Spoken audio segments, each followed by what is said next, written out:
हिंदू शास्त्रों के अनुसार मल्लिकार्जुन ज्योतिर्लिंग 12 ज्योतिर्लिंगों में से दूसरा ज्योतिर्लिंग माना जाता है। पौराणिक कथा अनुसार पुत्र से मिलने के लिए भगवान शिव जी ने ज्योति रूप धारण किया था। कथा के अनुसार भगवान शंकर के दोनों पुत्रों में आपस में इस बात पर विवाद उत्पन्न हो गया कि पहले किसका विवाह होगा।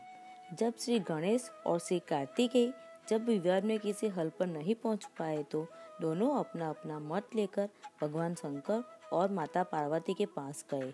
अपने दोनों पुत्रों को इस प्रकार लड़ता देख पहले माता पिता ने दोनों को समझाने की कोशिश की, परंतु जब वे किसी भी प्रकार से गणेश जी और कार्तिकेय को समझाने में सफल नहीं हुए तो उन्होंने दोनों के समान एक शर्त रखी। दोनों से कहा कि आप दोनों में से जो भी पृथ्वी का पूरा चक्कर सबसे पहले लगाने में सफल रहेगा उसी का सबसे पहले विवाह कर दिया जाएगा। विवाह की यह शर्त सुनकर दोनों को बहुत प्रसन्नता हुई। कार्तिकेय का वाहन क्योंकि मयूर है इसलिए वे तो शीघ्र ही अपने वाहन पर सवार होकर इस कार्य को पूरा करने के लिए चल दिए, परंतु समस्या श्री गणेश के सामने आई। उनका वाहन मूषक है और मूषक मंदगति जीव है। अपने वाहन की गति का विचार आते ही श्री गणेश समझ गए कि वे इस प्रतियोगिता में इस वाहन से नहीं जीत सकते।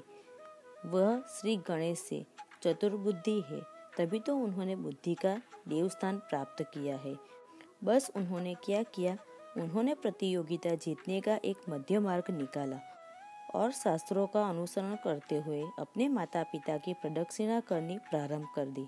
शास्त्रों के अनुसार माता पिता भी पृथ्वी के समान होते हैं। माता पिता उनकी बुद्धि की चतुरता को समझ गए और उन्होंने भी श्री गणेश को कामना पूरी होने का आशीर्वाद दे दिया। शर्त के अनुसार श्री गणेश का विवाह रिद्धि और सिद्धि दोनों कन्याओं के साथ कर दिया गया।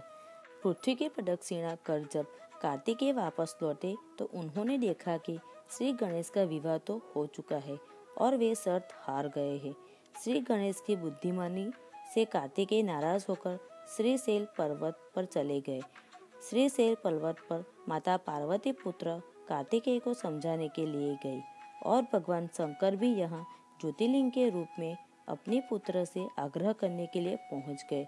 उसी समय से श्रीशैल पर्वत मल्लिकार्जुन ज्योतिर्लिंग की स्थापना हुई और इस पर्वत पर शिव का पूजन करना पुण्यकारी हो गया। एक अन्य कथा के अनुसार इसी पर्वत के पास चंद्रगुप्त नाम के राजा की राजधानी थी। एक बार उसकी कन्या किसी विशेष विपत्ति से बचने के लिए अपने पिता के महल से भागकर इस पर्वत पर चली गई। वह वही ग्वालों के साथ कंदमूल एवं दूध आदि से अपना जीवन निर्वाह करने लगी। उस राजकुमारी के पास एक श्यामा गाय थी जिसका दूध प्रतिदिन कोई दूह लेता था। एक दिन उसने चोर को दूध दूहते देख लिया। जब वह क्रोध में उसे मारने दौड़ी तो गौ के निकट पहुंचने पर शिवलिंग के अतिरिक्त उसे कुछ न मिला।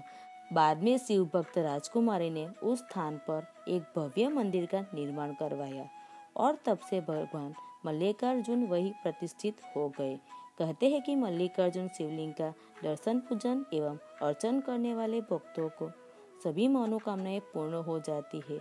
वह सभी प्रकार की बाधाओं से मुक्त होते हैं और इसके साथ ही उन्हें अनंत सुखों की प्राप्ति होती है।